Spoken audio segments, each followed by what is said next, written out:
Hi there, this is the Key Selection Criteria Response Creator. I'm Bonnie Power, and we're going to be running through how to create a really powerful closing for your criteria responses.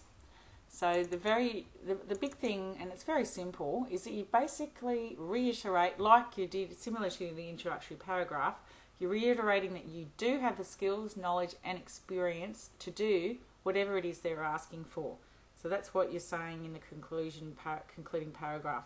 Believe it or not, so many people don't bother doing this, and this is what they want. This is in every request, every government guideline. They want this concluding paragraph to link your job to, so that you state that your skills can be applied to future organisations, and that you've got confidence that you can transfer those skills.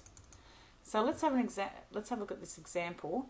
There's a few different ways to do it. Now, if you've bought the Key Selection Criteria Creator, we're going to give you 20 different templates on this. But just as a taster, you've got 4 that I'm going to give you here, and they're all slightly different. So we'll say this is for a Customs and Border Protection role, APS level 4, Australian Public Service level 4. So this is a basic administration role with some supervisory component to it. So with 2 years demonstrated experience and success working as an acting APS 4 officer, I have proven to be an effective worker who is able to work strategically to deliver a high level of service to clients. I enjoy thinking strategically about how to improve the processes and look forward to contributing these skills and experience as an APS 4 officer on a full-time basis. So that's pretty strong and confident. Then we've got number 2, example is Department of Immigration and Citizenship. My ability to achieve high-level results was later recognised by the Department Secretary, and I was identified as the highest performing team member within our delegation and became a nominee for the September-October 2010 Award for Client Service Excellence. I look forward to embracing the future changes within the department. So that's pretty strong, powerful, lasting impression that concluding paragraph has created. Another one, the above example is a characteristic of my day-to-day work which requires strong collaborative relationships with external organisations. Due to the background and needs of the Centre's clients, many of these external organisations are multicultural service providers across health, housing, employment, education, immigration services and healthcare.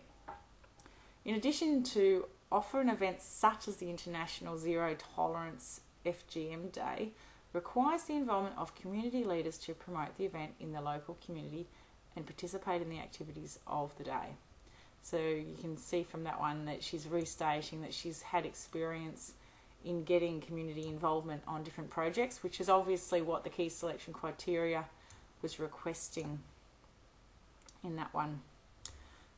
Here's another one for a project coordinator or project manager.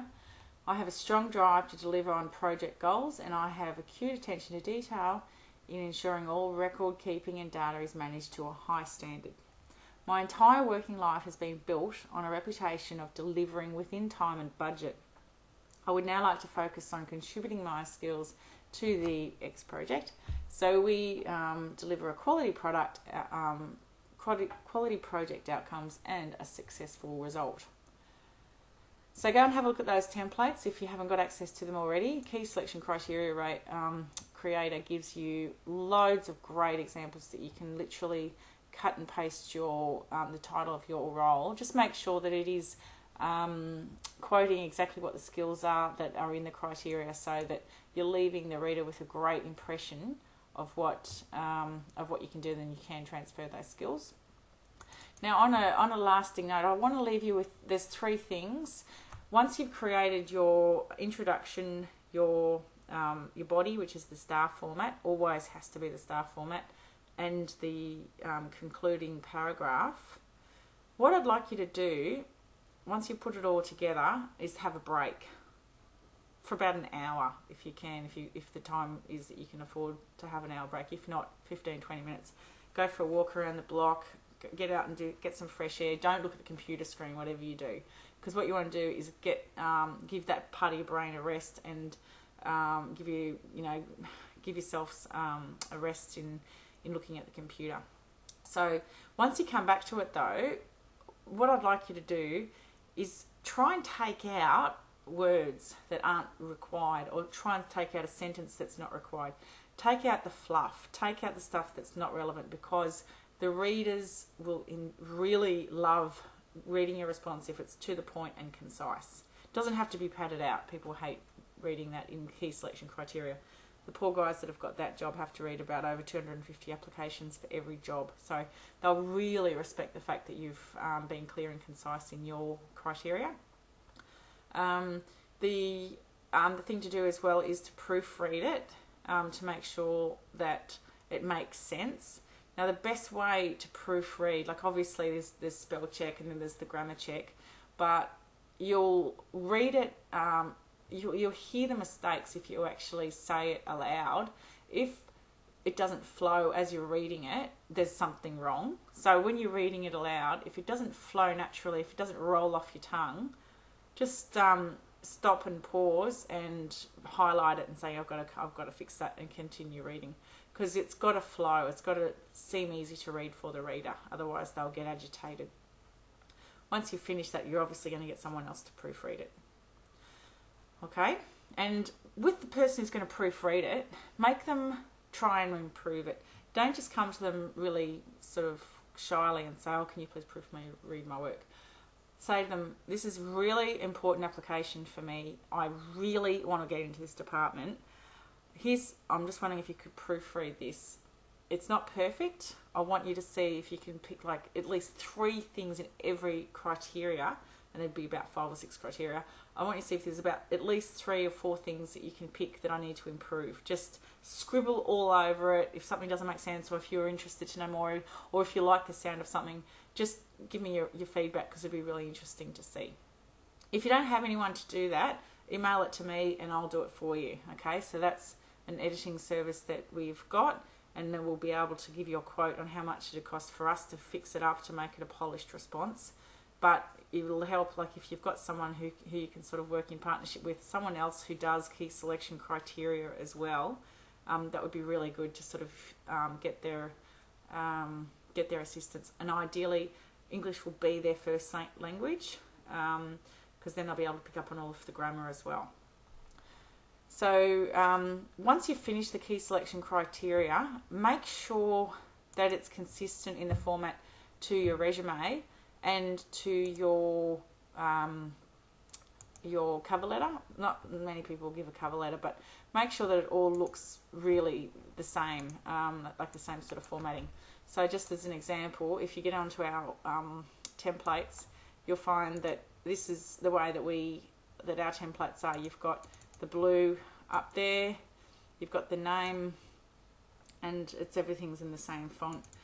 So what I would like you to do is just to make sure that you're using the same font, and you're using the same line spacing, and you're using the same sort of the look, so that your documents all look pretty professional. Okay, so I hope this is helping you. It's Bonnie Power here, and this is the Key Selection Criteria Response Creator that's going to save you hundreds of dollars if you follow the steps correctly. If you look at the examples, it's better than paying, $66 or $77 for us to answer every single criteria, which is the quote. That's the standard market price to write criteria. So you're literally saving hundreds of dollars right now by having a go at this application, and you'll only get better from here. So well done for taking this massive effort.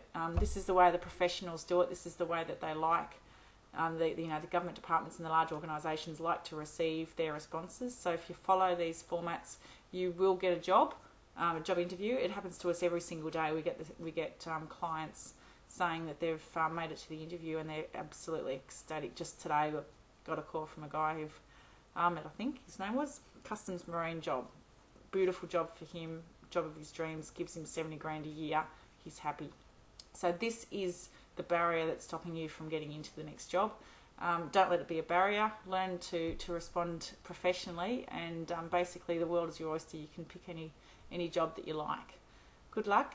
Please drop us a line if you wish. It'd be interesting to see how you go with this application. If you've got any questions, drop us a line as well. Thank you. Bye.